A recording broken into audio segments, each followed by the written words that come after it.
चलने फिरने में भी दिक्कत आती है, और जब चलने फिरने में दिक्कत आती है तो खाना हजम करने में भी प्रॉब्लम होती है, जिसकी वजह से और कई बीमारियां शरीर में आने लगती हैं। कैल्शियम की कमी से नाखून टूटने लगते हैं, बाल टूटने लगते हैं, हमारी स्किन ड्राई हो जाती है। तो इन बीमारियों का सबसे पहले तो कारण जान लेते हैं कि कारण क्या क्या होते हैं, उसके बाद उसके इलाज क्या हो सकता है कैल्शियम को अपने शरीर में मेंटेन करके रखने का। तो इनको डिस्कस कर लेते हैं। जैसा कि हमने साइंस में पढ़ा भी है, हड्डियां जो हैं वो कैल्शियम की बनी होती हैं, और कैल्शियम जो हड्डियों में मौजूद होता है उसमें ज़रा सी भी कमी आ जाए उसकी वजह से हड्डियां कड़कने लगती हैं या कमज़ोर हो जाती हैं या टेढ़ी मेढ़ी भी होने लगती हैं कई बार। तो इसलिए कैल्शियम का लेवल मेंटेन रखना बहुत ज़रूरी होता है हमारी बेटर हेल्थ के लिए, फिटनेस के लिए। आजकल लाइफस्टाइल इतना ज़्यादा बिगड़ चुका है कि जिसको देखो उसी की हड्डियों में प्रॉब्लम नज़र आती है। किसी को दर्द है, या किसी को मसल्स की प्रॉब्लम है, या घुटनों की प्रॉब्लम है, या बाजू और कंधे की प्रॉब्लम है। तो सब हड्डियों की वजह से ही है, क्योंकि हड्डियां कमज़ोर होती जा रही हैं। तो बॉडी में कैल्शियम कम होने की वजह से ना केवल हड्डियों की प्रॉब्लम होती है बल्कि मसल्स की भी प्रॉब्लम हो जाती है। वो भी दर्द करने लगती है, ऐंठन आ जाती है उनमें, और मसल्स में क्रैम्प भी आने लगते हैं, और चलने फिरने में भी दिक्कत आती है। और जब चलने फिरने में दिक्कत आती है तो खाना हजम करने में भी प्रॉब्लम होती है, जिसकी वजह से और कई बीमारियां शरीर में आने लगती हैं। कैल्शियम की कमी से नाखून टूटने लगते हैं, बाल टूटने लगते हैं, हमारी स्किन ड्राई हो जाती है। तो इन बीमारियों का सबसे पहले तो कारण जान लेते हैं कि कारण क्या क्या होते हैं, उसके बाद उसके इलाज क्या हो सकता है कैल्शियम को अपने शरीर में मेंटेन करके रखने का। तो इनको डिस्कस कर लेते हैं। नमस्ते, सत श्री अकाल, मैं उषा तनेजा आपका वेलकम करती हूँ। आज की इस वीडियो में हम जानने जा रहे हैं कि कैल्शियम के कम होने के रीज़न क्या क्या होते हैं।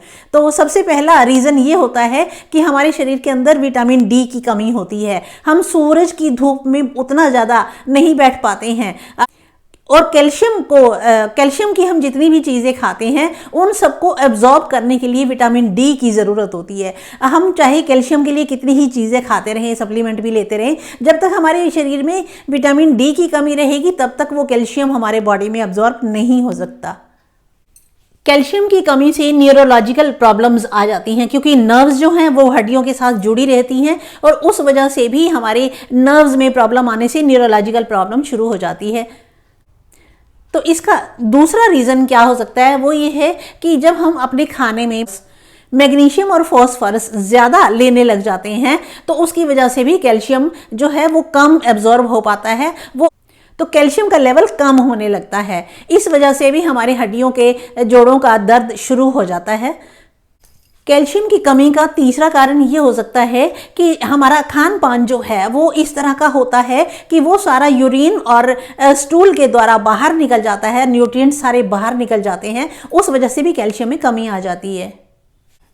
चौथा कारण इसमें यह होता है कि जब हम ज़्यादा कोल्ड ड्रिंक्स पीने लगते हैं, सॉफ्ट ड्रिंक्स पीने लगते हैं, हम तो समझते हैं कि हम बहुत बढ़िया चीज़ खा पी रहे हैं, लेकिन उसकी वजह से फॉस्फोरस हमारे शरीर के अंदर ज़्यादा जाता है, जिसकी वजह से कैल्शियम का लेवल डाउन होना शुरू हो जाता है।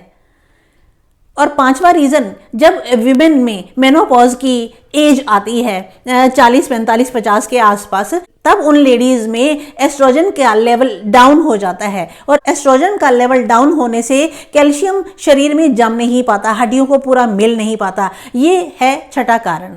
सातवां कारण कैल्शियम के लेवल के कम होने का ये हो सकता है कि जब हम एक्सरसाइज ज़्यादा करने लग जाते हैं, जैसे एज बढ़ जाती है, उस वक्त एक्सरसाइज, फिजिकल एक्सरसाइज का लेवल उतना हाई नहीं होना चाहिए जितना यंग एज में होता है। इस तरह से जब हड्डियों को हम ज़्यादा घुमाते हैं, चलाते फिराते हैं, या उनसे ज़्यादा एक्सरसाइज करवाते हैं, तो कैल्शियम का लेवल कम होना शुरू हो जाता है। इसीलिए हमें सिर्फ एक्सरसाइज ही नहीं करनी चाहिए, साथ साथ उसके प्राणायाम और योग भी करना ज़रूरी होता है। और आठवां रीज़न ये हो सकता है कि हम जब अपने खाने में घी, ऑयल, शुगर, साल्ट ज़्यादा लेने शुरू कर देते हैं, तो वो भी एक रीज़न होता है कैल्शियम की लेवल को कम करने का। तो ये तो थे रीजंस क्या हो सकते हैं कैल्शियम का लेवल डाउन होने का। तो आइए जान लेते हैं कि कैल्शियम के लेवल को मेंटेन कैसे करके रख सकते हैं। हम अपनी डाइट में ऐसी क्या चीज़ शामिल कर सकते हैं कि हमारा कैल्शियम का लेवल मेंटेन रहे। उसमें सबसे पहले तो यही देखना है कि हमने कैल्शियम रिच जो फूड्स होते हैं वो अपनी डाइट में, डेली डाइट में यूज़ करने हैं, उनको खाना है।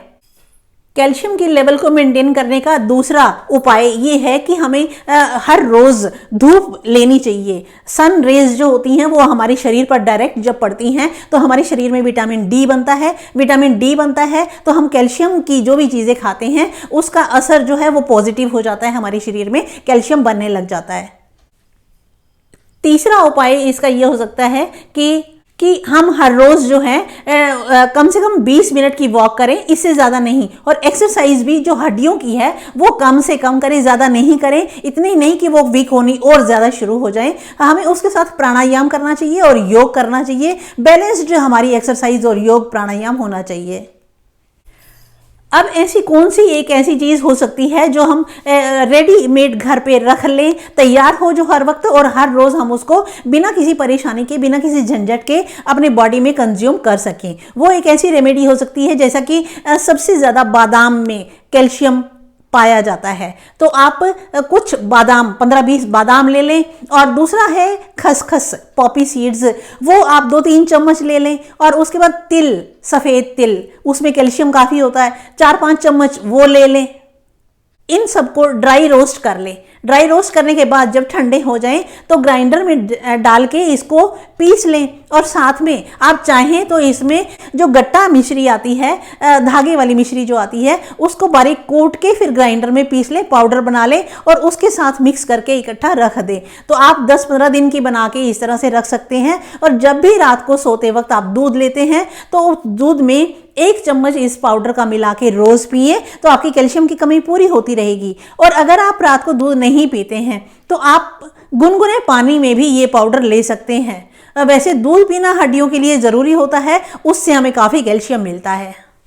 तो इस रेमेडी में, होम रेमेडी में हमने जो सफ़ेद तेल यूज़ किए हैं वो अगर हम वैसे भी पूरे दिन में 1 चम्मच या 2 चम्मच अच्छी तरह से चबा चबा कर खा लेते हैं और उसके बाद गुनगुना पानी पी लेते हैं तो हमारी हड्डियों में कैल्शियम की कमी की प्रॉब्लम वैसे ही ख़त्म हो जाती है।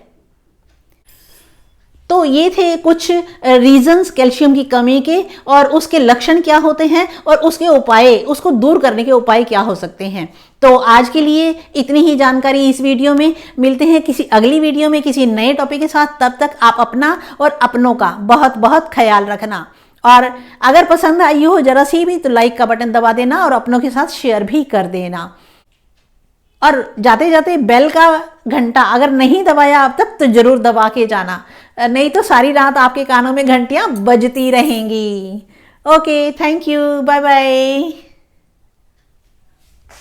Okay, thank you, bye bye.